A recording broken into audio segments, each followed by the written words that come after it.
But I'll go through one more example. You probably got the gist of things from the previous one, to be honest, but I'll do one more. So, probability function, a plus bt plus ct squared, so a, b, and c are constants. Expectation 7/6, variance 29/36, and we want to find a, b, and c.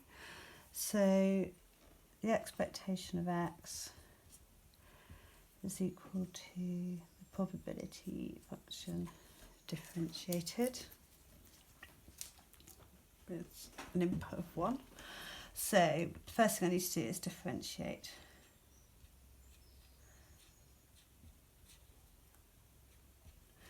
A goes to 0, bt goes to b plus 2ct.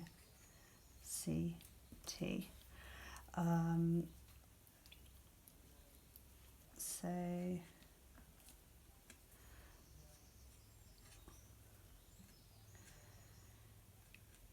I seem to be getting confused with my notation. So if I feed 1 through here, I'm going to get b plus 2c.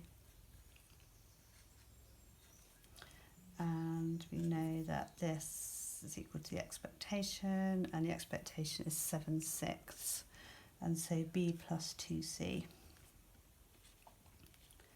is equal to 7/6, and that's my first equation. We've got 3 unknowns, so we're looking really for 3 simultaneous equations. So variance of x is equal to the second derivative plus the expectation minus the expectation squared. So that's just the formula really. So differentiating again, b goes to 0 and then 2ct goes to 2c. And so we know the variance is equal to 29/36.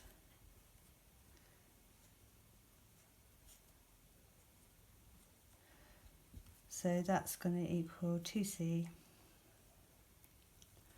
plus 7/6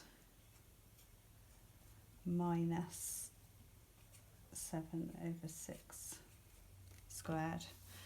And then if you work that through on a calculator, you end up with 2c equals 1 and c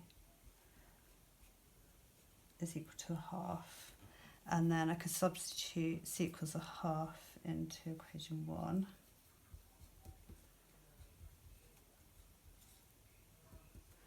So b plus 2 lots of 1/2 equals 7/6. So that gives us b is equal to 1/6.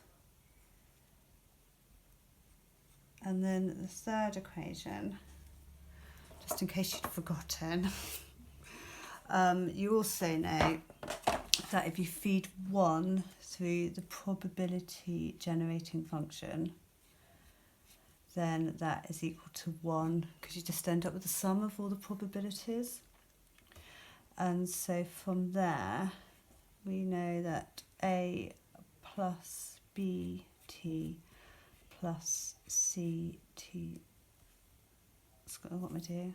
T is 1, isn't it? If I let t equal 1 in the probability generating function, you get a plus b plus c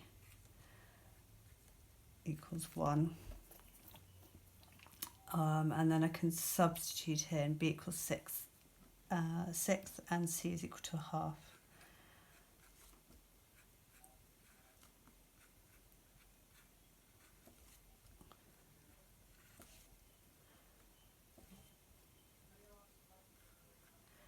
And so I end up there with a is equal to a third.